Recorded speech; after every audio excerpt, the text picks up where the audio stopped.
La paix de Christ. Il est vivant. Il est ressuscité. Vous savez, chers frères et sœurs, quand on vient le dimanche à la messe, on ne vient pas plein.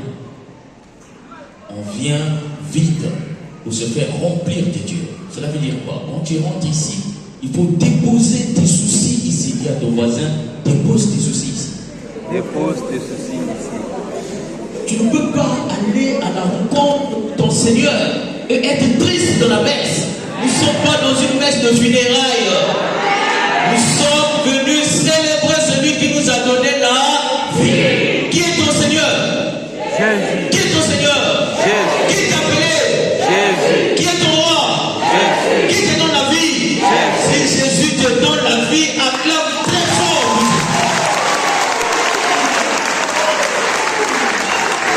La paix de Christ. Amen. La paix de Christ. Vous pouvez recommencer. Je sais que les mecs de cœur, quand on prêche, ils ne sont pas là. Mais vous pouvez recommencer les gloriens. Voici les verbes pour chanter pour la gloire de Dieu.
Constitue l'ossature de ce que je veux dire ici.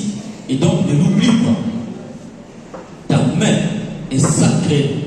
Ne la désacralise pas. Dis à ton voisin, ta main est sacrée, ne la désacralise pas.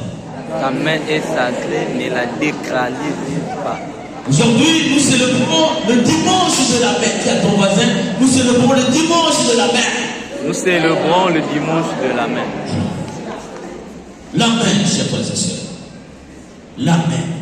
Souvent, on n'a même pas conscience de la grâce qu'on a d'avoir la main.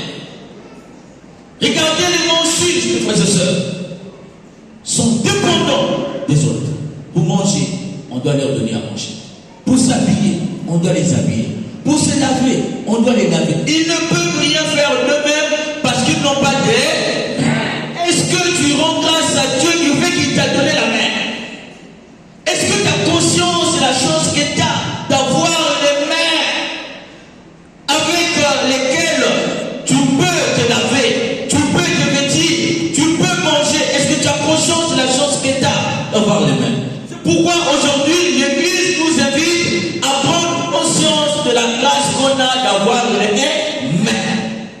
On voit dans la première lecture, chers frères et sœurs, qu'est-ce qui se passe? Dieu dit quand tu es déclaré lépreux, il faut que tu te mets à l'écart. Tu deviens invivipare, mets-toi à l'écart. Et si tu vois quelqu'un qui arrive vers toi, il faut crier quoi? Impur, impur, impur. Cela veut dire quoi? La lèpre constitue déjà en soi la maladie de l'écartement, la maladie qui te met à l'écart. Quand quelqu'un était atteint de lèpre, il devenait quelqu'un qui ne peut plus vivre en société. Il devenait hors société. Il fallait te mettre hors la société, vivre loin des gens. L'homme n'est pas fait pour vivre seul. Quel qu'on soit ce que tu es, tu as besoin des autres. Nous naissons entre les mains des autres et nous mourrons entre les mains des autres. Quel qu'on soit ce que tu es, tu as toujours besoin des autres parce que nous ne sommes pas une île suffisante. Nous avons besoin des uns et des besoin d'un enseignant, oui ou non? Oui. Quand tu es malade, tu as besoin d'être soigné par quelqu'un d'autre, oui ou non? Oui. Qui es-tu pour toi-même? Qui es-tu par toi-même? Mais quand on te dit, tu ne peux plus vivre avec les autres, cela veut dire quoi? Tu es déjà mort. Donc être atteint de la lèpre, c'est être déjà déclaré mort. Parce que vivre seul, la solitude forcée est une mort en soi. Et Dieu dit, si tu es atteint de la lèpre, tu es déjà décédé. C'est une forme de prison. Mais mes chers frères et sœurs, Dieu qui dit cela, quel est son projet? Le projet de Dieu, c'est protéger l'homme de la maladie. Parce que la lèpre, elle est contagieuse. Mais la lèpre constitue aussi le péché. C'est la maladie du péché. Celui qui est atteint de la lèpre, cela veut dire quoi? Il a fauté avec Dieu.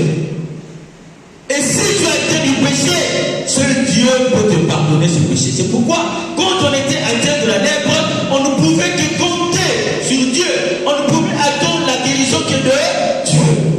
Mais on voit dans l'évangile, chers frères et sœurs, un homme qui arrive, qui s'appelle Jésus. Dieu qui dit, un lépreux doit vivre seul, et personne n'a le droit de toucher un lépreux. Parce que toucher un lépreux, c'est se faire contaminer. Toucher un lépreux, c'est enfreindre à la loi. Et si on sait que tu as touché un lépreux, toi aussi on te déclare lépreux, on te bannit de la société. Cela veut dire quoi? On te déclare aussi mort. Donc personne sur la terre, les Israélites avaient le courage de toucher quelqu'un qui était atteint de la lèpre. On se protégeait. Et même celui qui était malade de la lèpre devait déclarer que je suis lépreux pour ne pas que quelqu'un puisse le toucher. Parce que chez les Juifs, on se saluait fraternellement. Une parenthèse. Est-ce que tu sais la pourquoi tu salues d'autres par ta main? Vous savez pourquoi on se salue avec la main? Bon, si je dis Nayo, je réponds Yo. Nayo. On n'entend pas bien. Nayo.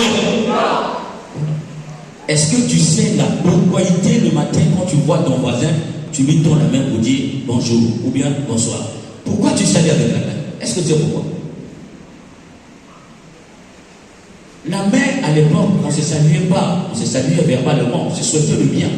Shalom, on te souhaite la paix, on te souhaite la santé. Et vous voyez chez les musulmans, quand ils vont te dire salam alaikum, alaikum salam, et puis il va mentionner kefal, et puis il va te souhaiter tout ça de bien. Il va aller jusqu'à saluer même tes assiettes. On souhaite le bien à tout ce que tu es et à tout ce qui te constitue. Mais on sait que l'homme en société, c'est toujours quelqu'un de problématique. On dit en Afrique de l'Ouest, là où il y a l'homme, il y a l'hommerie. C'est la même quoi. Là où il y a l'homme, il y aura toujours des problèmes. Et donc entre les hommes, il y avait des problèmes. Et il y avait des autres qui venaient, des gens qui venaient saluer avec une arme à la main. Là, ils te saluent, hein, les hypocrites et les faux.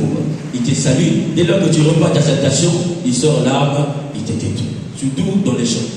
Et donc, saluer avec la main venue comment? C'est pour dire à l'autre, voici ma main, je ne viens pas t'agresser, je n'ai pas d'arme, je ne suis pas là pour te faire du mal. Donc quand je te donne ma main, c'est pour te dire, je ne peux pas te faire du mal. Maintenant, toi, tu salues les gens, et c'est toi qui fais du mal aux autres. C'est toi qui salues les autres avec ta main, et c'est toi qui penses le mal. C'est toi qui salues les autres avec les mains, et tu cherches à les détruire. Qui es-tu? Un enfant de Dieu ne peut pas faire du mal. Dis à ton voisin, un enfant de Dieu ne peut pas faire du mal. Voilà pourquoi Jésus arrive. Lui, le monde l'entendait. Lui, l'homme voulu par Dieu. Lui, l'homme qui nous montre qui est vraiment l'homme devant Dieu. Il arrive. On lui dit, si tu veux me purifier, purifie-moi. Et Jésus dit quoi? Je le veux, sois purifié. Et que fait Jésus? Il le touche. Au cadre, il le touche. Cela veut dire quoi? La main de Jésus amène quoi? La guérison. Tout ce que Jésus touche par sa main, se sanctifie. Tout ce que Jésus touche par sa main, se transforme. La personne était atteinte de la lèpre. Dès lors que Jésus l'a touché, il a été guéri. Cela veut dire quoi? Jésus nous montre par là que notre main, ce sont des mains que nous avons reçues de toi pour bénir. Dis à ton voisin, ta main c'est pour bénir. Ta main c'est pour bénir. Maintenant, toi, ta main, c'est pour faire du mal. Pourquoi tu fais du mal avec ta main? Donc, vous les hommes qui êtes ici, qui frappez vos femmes, votre place est en enfer. Dis à ton voisin, ne jamais frapper une femme. Ne jamais frapper une femme. Nayo. Nayo. Nayo. Ne jamais frapper une femme. Ne jamais prendre ta main pour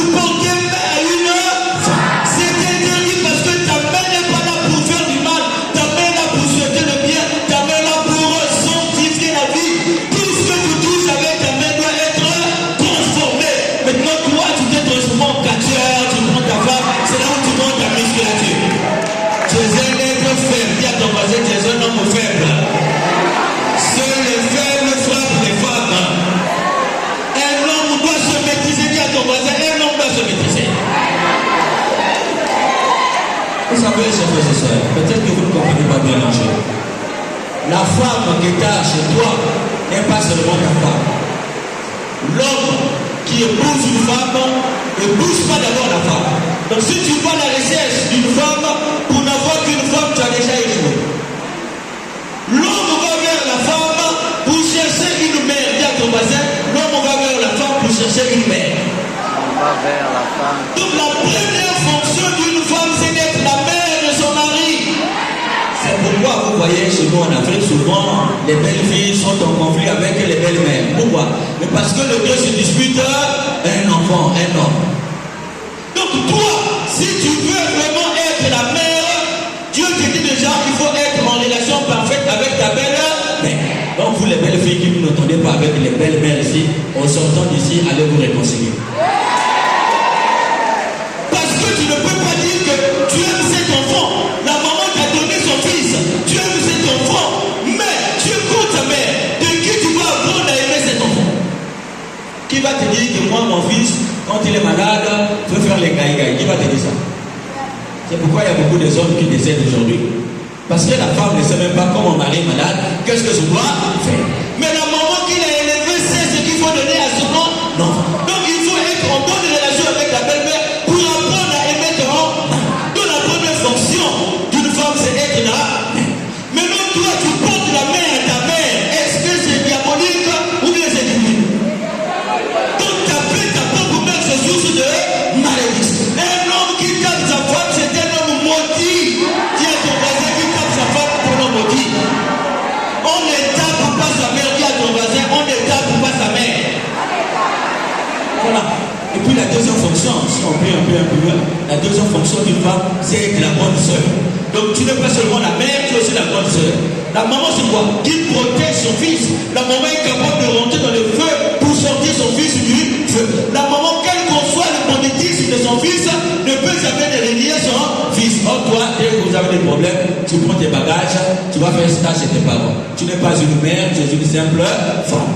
Une maman ne fuit pas son fils. Dis à ton voisin, une maman ne fuit pas son fils.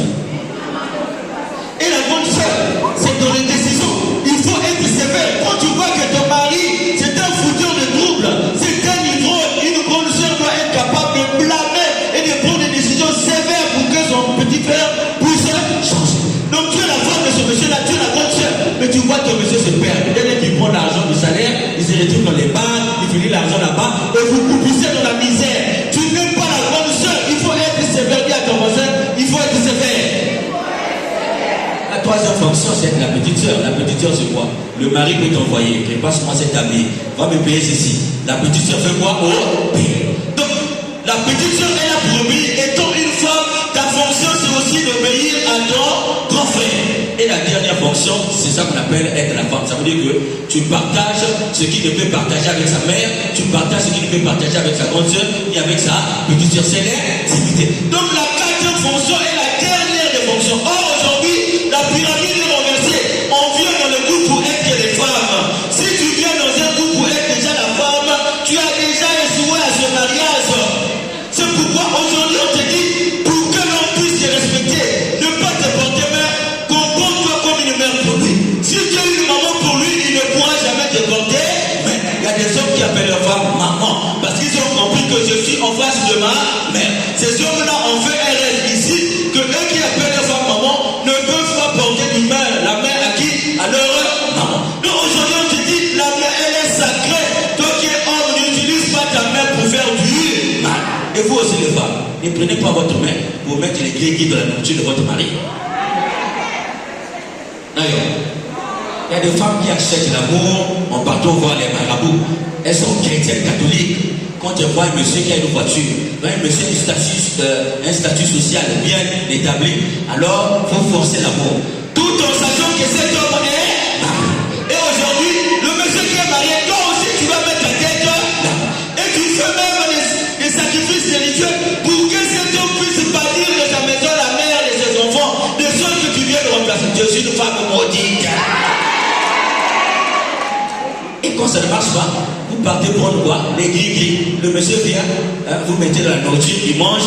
Il y en a aussi, vous mettez ça où vous avez suivi mon regard. Pour que s'il rentre là-bas, vous appelez ça Kokangama. Mais Kokangama, wana Isaiah, ça peut être wana Isaiah, Satan.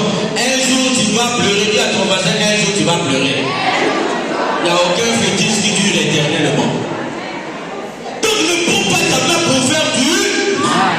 Prends ta main pour faire le bien. Vois Jésus, il touche un lépreux et le lépreux est gay. Oh, toi tu touches quelque chose, la chose là ne peut pas se fructifier. Il y a des femmes qui sont porteuses de poisse.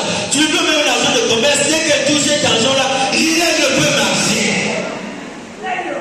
Toi tu es une femme, si tu es vraiment sanctifié, si tu es vraiment en relation avec Dieu, tout ce que tu touches, tu dois prospérer. Tu es comme Jésus, tu touches quelque chose, ça donne de la foi. Mais tu fais le commerce, ça n'avance pas. Tu as une main trouée, dis à ton voisin, n'est pas une main trouée.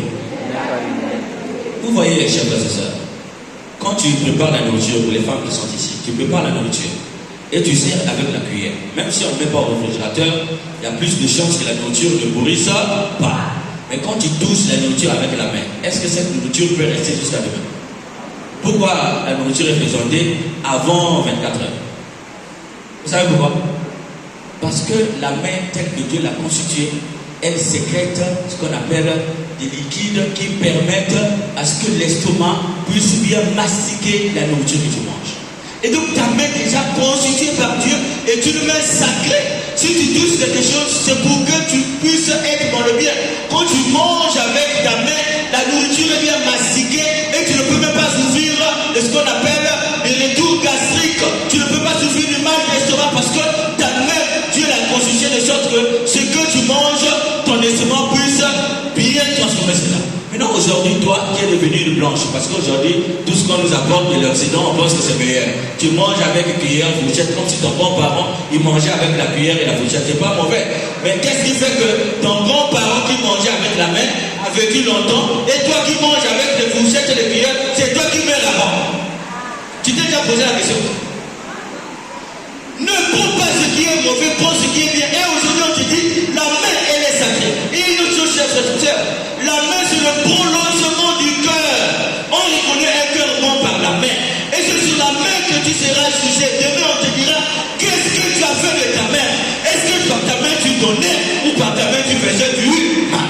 Ta main servait à quoi quand j'étais sur la terre? Tu vas dire à Dieu, non, moi quand j'étais là avec ma main, j'ai volé, j'ai violé, je faisais ceci, ce qui est mauvais. Dieu te dira, tu n'es pas mon enfant. Ta main, Dieu te l'a donnée pour que tu puisses toucher, même ce qui est mauvais, cela puisse se transformer. Aujourd'hui, nous sommes dans un monde où empoisonner les uns les autres devient monnaie courante. Tu vas boire comme ça, on te poisonne. Tu manges, on t'empoisonne. Mais si tu es réellement un enfant de Dieu qui croit en Dieu, tu touches cette bouteille, ça se casse. Tu touches cette nourriture, ça se casse. Tu ne peux pas toucher quelque chose, puis cela va te nuire. Dis à ton voisin, quand tu es un enfant de Dieu, tu touches ce qui est visible, ça ne t'atteint pas. Tout ce qui est visible, ça ne t'atteint pas. Voilà. Un enfant de Dieu doit toucher ce qui est mauvais et détruire parce que sa main, elle est sacrée. Mais toi, tu touches quelque chose, ça t'empoisonne. Ça veut dire que ta relation avec Dieu est biaisée. Et aujourd'hui, c'est frères et sœurs, on te dit, fais tout pour que ta main devienne la main de Dieu, de sorte que tout ce qui est méchant, tu puisses le détruire. Quand tu lèves ta main, vous voyez Moïse, quand il levait sa main, les Philistins faisaient quoi? Ils étaient perdants. Quand il baissait sa main, les Israélites étaient perdants. Donc un enfant de Dieu à sa main levée, dit à ton voisin, un enfant de Dieu à sa main levée. Alors si tu es un enfant de Dieu, lève d'abord ta main. Voilà. Ta main droite que tu lèves devant Dieu, c'est pour dire à Dieu, sanctifie ma main pour que tout ce que je vais toucher puisse marcher. Les blocages, les envoûtements, les malédictions doivent vous prendre fin. Parce que je suis un enfant de Dieu. Je prends sur pour faire un examen, je dois être atteint. Je fais ceci en commun, ça doit marcher. Un enfant de Dieu doit prospérer. Dis à ton voisin, un enfant de Dieu doit prospérer. Un démon, un sataniste, un sorcier ne peuvent pas bloquer ta main. Comment est-ce qu'un sorcier bloque ta main? Toi, tu es enfant de Dieu. Ne permets pas qu'un sorcier puisse bloquer ta main. Tout ce que tu touches puisse marcher. J'avais comme ça un aîné qui était, vous savez, les prêtres dans les villages ont beaucoup d'entiers. Et lui, un matin comme ça, il dit, maman, bon, pas un matin, il disait à la maman, mais toi, tu viens chez moi me voir, mais jamais si tu es parti au champ, tu es venu, mon père, je t'ai amené quelque chose. Ah, mon père, c'est pas grave, prochainement, je vais t'amener quelque chose. Donc la maman est partie, le père dit, mon père, je t'ai amené le sac. Le père a dit, voilà, aujourd'hui au moins je mange le sac. Il Il a prié pour la maman, il a pris les saccas, il a gardé. Vous savez ce qui s'est passé? Au moment où il priait sur les saccas, les asticots ont commencé à sortir. Le lendemain, qu'est-ce qui s'est passé? Pendant l'adoration, quelqu'un est tombé. Et pendant l'exorcisme, le démon dit au prêtre, tu as eu la chance. Si tu avais mangé les saccas là, tu allais voir ce qui allait t'arriver. Les gens sont méchants. Les gens sont foncièrement méchants. Donc aujourd'hui, avant de manger quelque chose, prends ta main, prie dessus. Même si tu es dans un restaurant, n'aie pas honte de ton Dieu. Dis à ton voisin, n'aie pas honte de ton Dieu. Et si tu es réellement en relation parfaite avec Dieu, quand tu mets ta main sur la nourriture que tu manges, tu pries dessus. Si c'est quelque chose de mauvais dedans, ça doit se manifester. Il a prié sur cette nourriture. Les asticots ont commencé à sortir. Ça veut dire que la nourriture était mauvaise. Tu mangeais cette nourriture, tu allais mourir. N'aie pas honte de lever ta main pour prier sur ce que tu manges. N'aie pas honte de lever ta main pour prier pour ton commerce. Là où tu vas vendre le matin, n'aie pas honte de lever ta main là-bas pour prier. Aujourd'hui, on ne doit plus avoir honte de Dieu parce que les enfants du diable n'ont plus honte de dire que je suis un enfant du diable. Et pourquoi toi tu as honte de dire que tu es enfant de Dieu? Il y a des signes qui montrent que tu es enfant de Dieu. Quand tu lèves ta main partout, quand tu sens que tu es en danger, lève ta main et prie à ton voisin. Lève ta main et prie. Et pour finir, chers frères et sœurs, je vous raconte cette histoire. Il y avait un monsieur comme ça, dans l'armée. Et lui, tout ce qu'il touchait prospérait. Tout ce qu'il faisait marchait. Même si les ordinateurs sont bloqués, on l'appelle. Quand il vient, il fait un petit papa, les ordinateurs sont débloqués. Donc les gens commençaient à le haïr. Et vous voyez que lui, son chemin était tracé. Parce que malgré qu'il n'était pas dans ces choses-là sur mon regard, mais tellement qu'il était intelligent et compétent, on avait toujours besoin de lui. Donc dis à ton voisin, sois compétent. Dans ce monde-là, si tu n'es pas compétent, tu dois être avec eux. Si tu n'es pas avec eux, ils ne peuvent pas te donner du travail. Mais tu peux forcer à ce qui t'appelle que c'est seulement si tu es compétent. Quand tu es compétent, ils ne peuvent pas se passer de toi. Ils auront toujours besoin de tes compétences. Donc ne sois pas médiocre. Dis à ton voisin, ne sois pas médiocre. Un enfant de Dieu qui a la main bénie n'est pas médiocre. Et donc lui, il n'était pas médiocre, c'était un monsieur compétent. Et on voulait l'écarter. Vous voyez comment ça se passe. Quand on voit que toi tu as la lumière, on veut t'écarter. Parce que les ténèbres n'aiment pas la lumière. Jésus, dans Jean nous dit, le prologue, la lumière est venue dans le monde, et le monde là-bas. Ils ont chassé la lumière. Parce que vous savez, chers frères et sœurs, quand les gens sont dans le noir, si vous allumez la lumière, ils vont avoir mal aux yeux.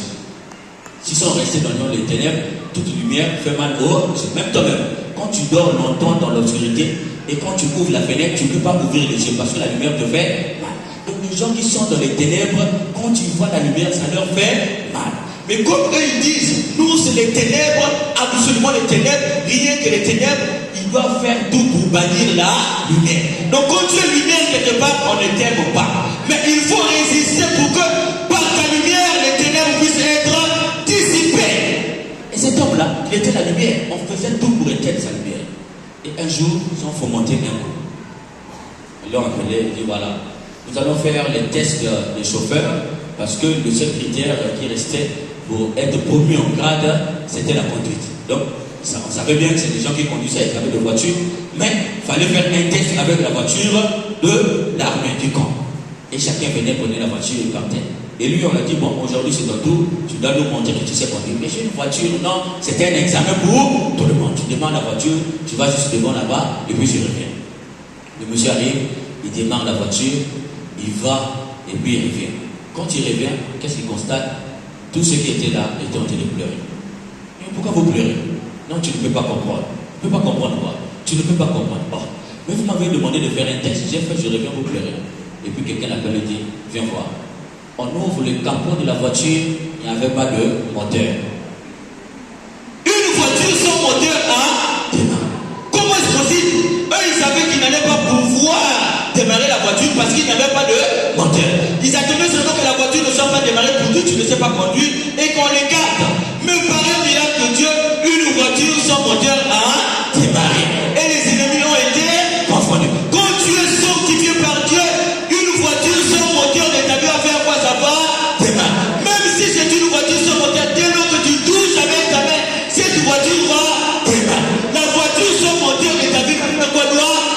dis à ton voisin, ta voiture, son moteur doit démarrer.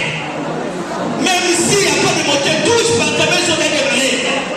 C'est pourquoi je vais demander, chers frères et sœurs, à Dieu, parce que qui se confie à Dieu, qui se donne totalement à Dieu, voit la main de Dieu dans tout ce qu'il a fait.